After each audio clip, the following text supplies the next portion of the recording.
think we find football too much on television. You and your colleagues are turning us off from family entertainment on a Saturday night by lecturing us at the moment. Could you enlarge on that? I'd love to. We used to sit down or look forward to it in comfort on a Saturday. I think you're becoming too deep. I think you're setting yourselves up as judge and jury. I think you've gone over the dividing line where you have a contribution to make to one of being dogmatic, overbearing, boring, and you can keep going. After an explosion of football across TV, radio and the internet in the last 20 years, football fans, much to the dismay of Brian Clough even back in the 1980s, are voluntarily or otherwise inundated with football punditry wherever they turn.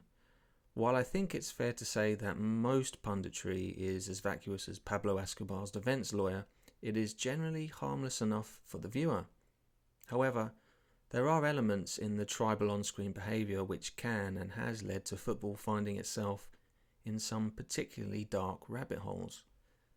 VAR, for example, is a train that gathered momentum through the media and punditry world, who continue to rail against referees, running roughshod over dissenting voices like Clough, who warned about the grass being greener when addressing the perceived problems of officiating. I think what you do to referees is nothing short of criminal.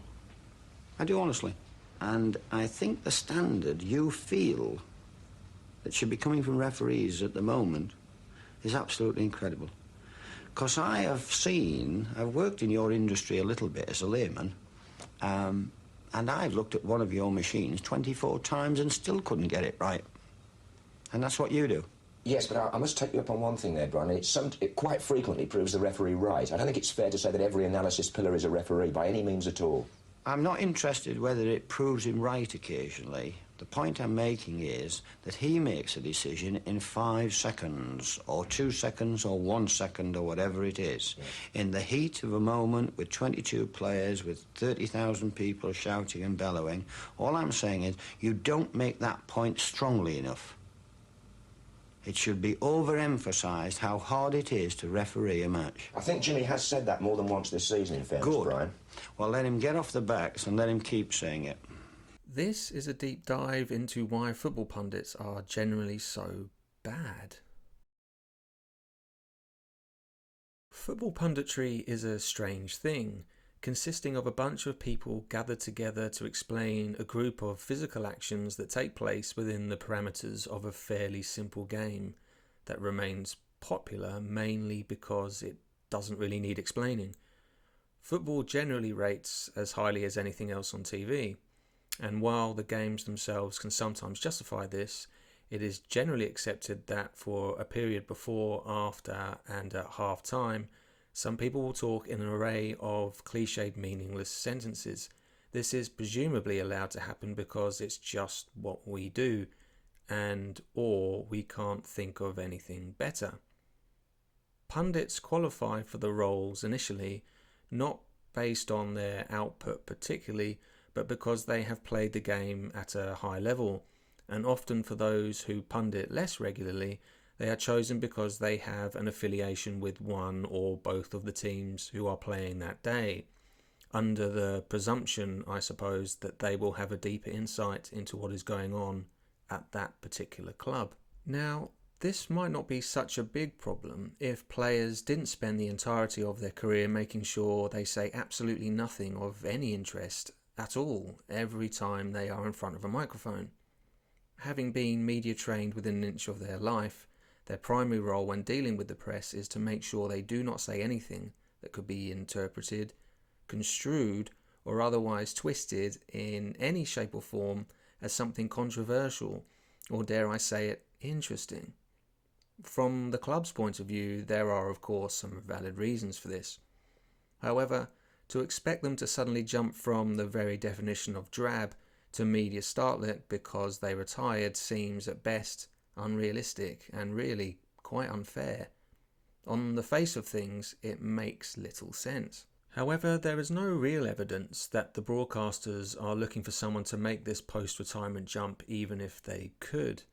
There is little appetite to rock the boat. In a Sky Sports piece assessing the arrival of Roman Abramovich into the Premier League, something that seems like a long time ago now, Tony Cascarino and Matthew Said were brought on to offer their views on this development, something which has proven to change the shape of English and world football forever. Cascarino offered the view that it was great for Chelsea because, well, he was loaded. Said gave what I thought was an interesting take on it, offering a motive as to why Abramovich would be interested in making such a heavy investment, and how, in effect, he needed a clear symbol of legitimacy due to his past business ventures, and Chelsea offered him the perfect vehicle to allow him to do this. And that stolen money, if I can use the word, certainly fraudulently got, is what is bankrolling Chelsea, which has paid for the academy, inflated first-team football salaries, and you can't look at this in a purely footballing context. Now, I thought this was quite interesting and offered a great transition from the status quo. Despite this being quite heavy and not something that could be incorporated into the vast majority of live football coverage, the wider point here is that, in essence, he was doing things that good media commentators should do: inform the viewer of things they may not know about or really had not considered fully until this point. Sky, however, took a different view, and Said, as far as I know, has never been seen on Sky Sports since, although his career in other media forms has remained strong, and with good reason. I don't seem to be alone in thinking his work is absolutely worth listening to. His removal from Premier League broadcasters, as well as others who may offer alternative insight, is on one level a bit of a shame, and on another something a little more insidious. There was a slight sense of irony when Sky were up in arms about the possibility of a European Super League. However, this sort of thing was always more likely once the Premier League opened the door to huge and unverified sources of finance that Said had alerted us to.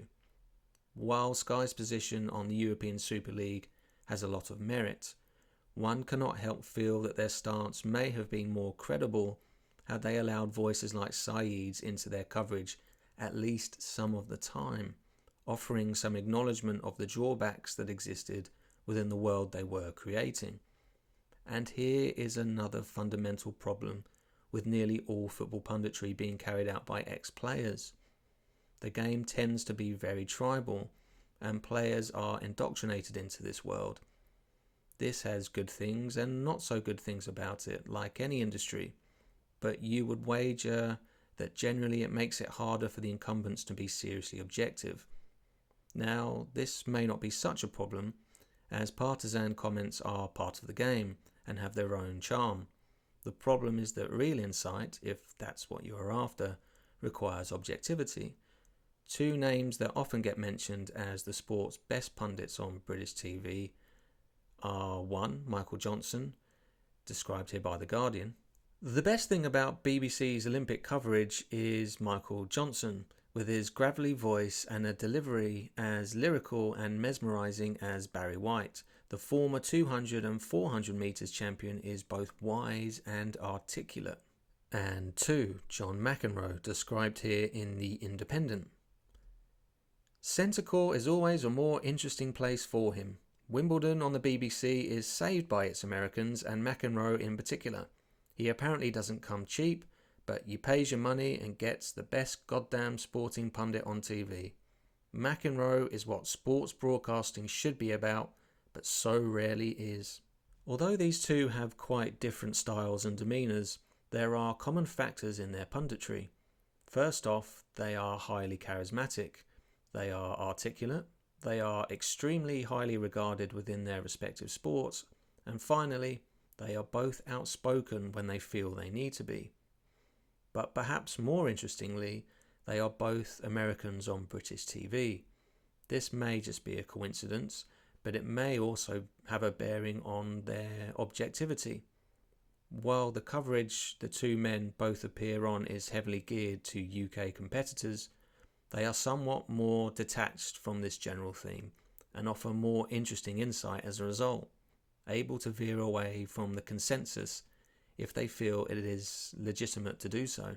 The tribal nature football has chosen with its punditry means that while many talking points are marketed as heated or controversial, They rarely are nothing more than a slight disagreement about a player's best position or something similar. It's Sky's job to sell the Premier League, and the two franchises are, until this point, intertwined. It stands to reason that the coverage will flow in a specific direction, and anyone appearing within the coverage needs to be on board with this. One of the first points Brian Clough makes in the interview featured here is that there is too much football. In fairness to pundits, it is very difficult to come up with original and insightful thoughts on a game, even if you are capable of them on such a regular basis. To some extent, there perhaps is just not a lot to cover, which seems paradoxical with the amount of live games now on TV. Pundits generally get a minute or two of airtime, and I think in these cut and paste like broadcasts, they are not expected to offer anything other than the obvious. One of the things that pundits tend to do is equate the result with the effort of the team.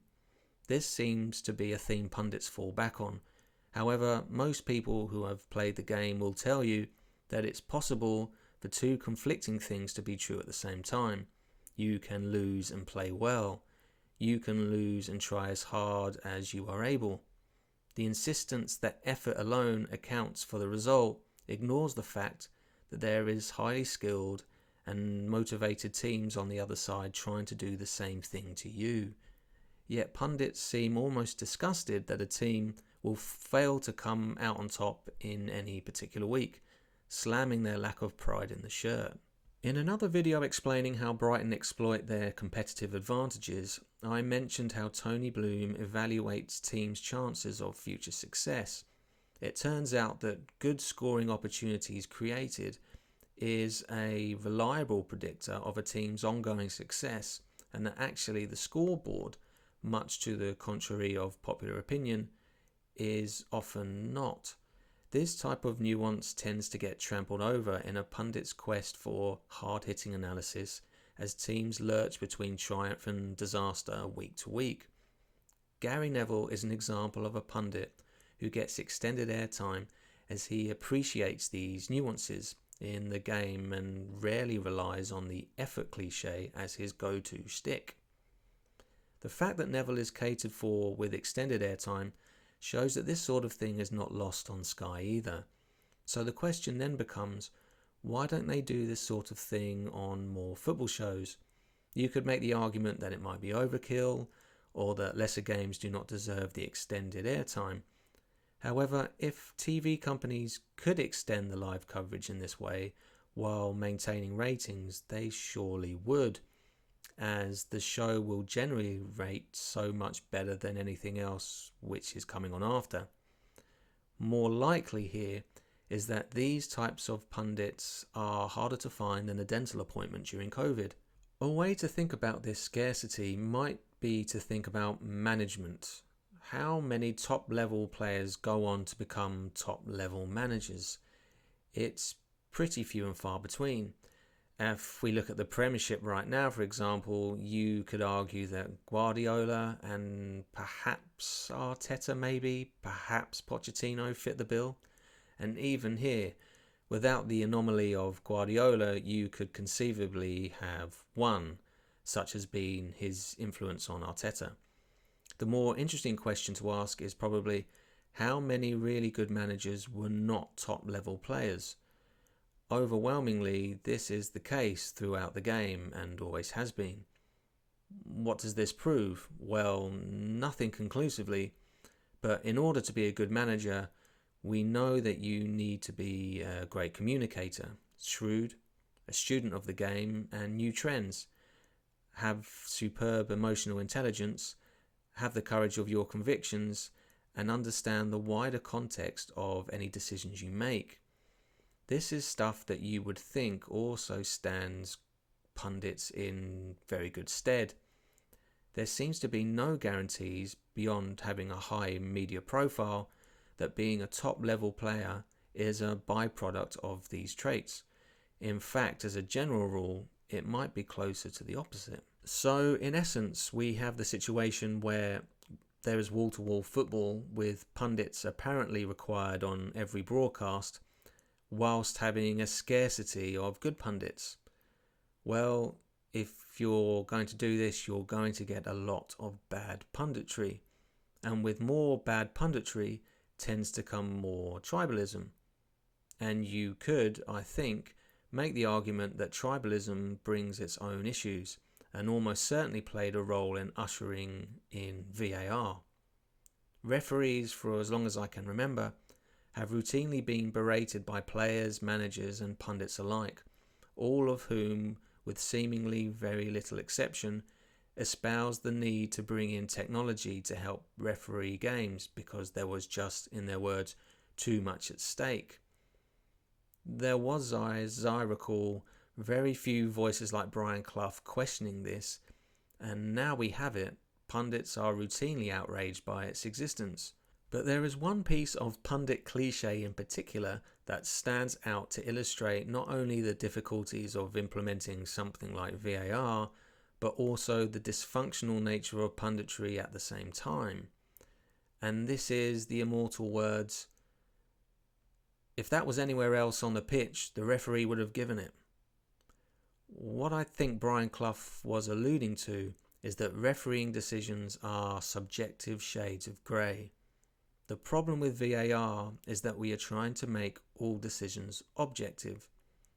It is not clear at all that this is possible. First, who is the arbiter of the exact specifics of what should be a foul in every single scenario, in every game, everywhere? There seems to be no real agreement on this, even in theoretically more simple scenarios such as, can you earn the right to go down in the box and get a penalty if you could have stayed on your feet? And secondly, who is able to enforce these universal rules? Even when we look back on them on VAR, they are interpreted differently by different people from game to game. This is a classic case of believing that there is a silver bullet solution to something, when in reality there are only trade-offs. The point I'm making here, in a rather long-winded way, sorry about that, is that context is everything. If there is a 50-50 collision in the box in the 96th minute and it's 0-0, that is completely different from the same collision occurring on the halfway line after 10 minutes.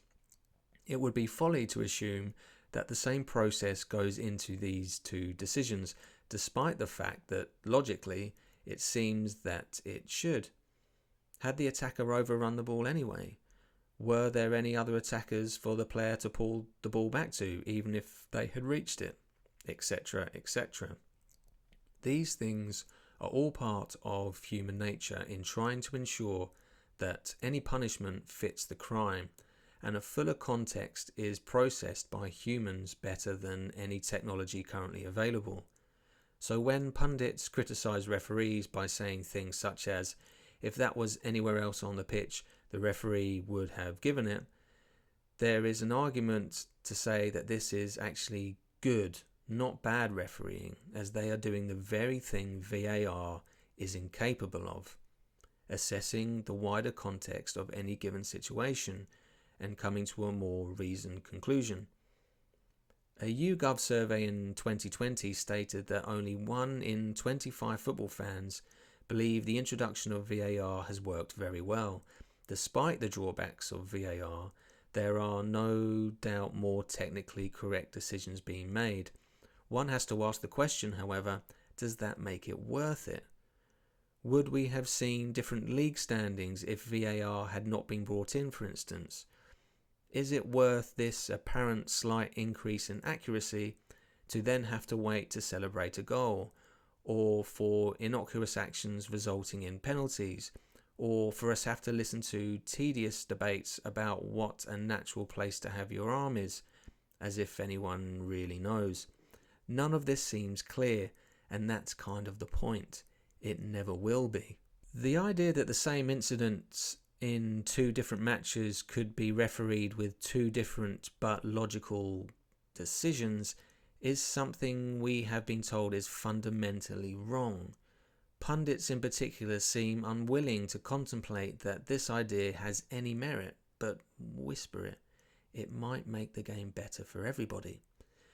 And actually, referees, to Mr. Clough's point, were and are quite good, despite facing an almost impossible task on a weekly basis, made no easier by the media haranguing they will continue to endure and help bring us here in the first place.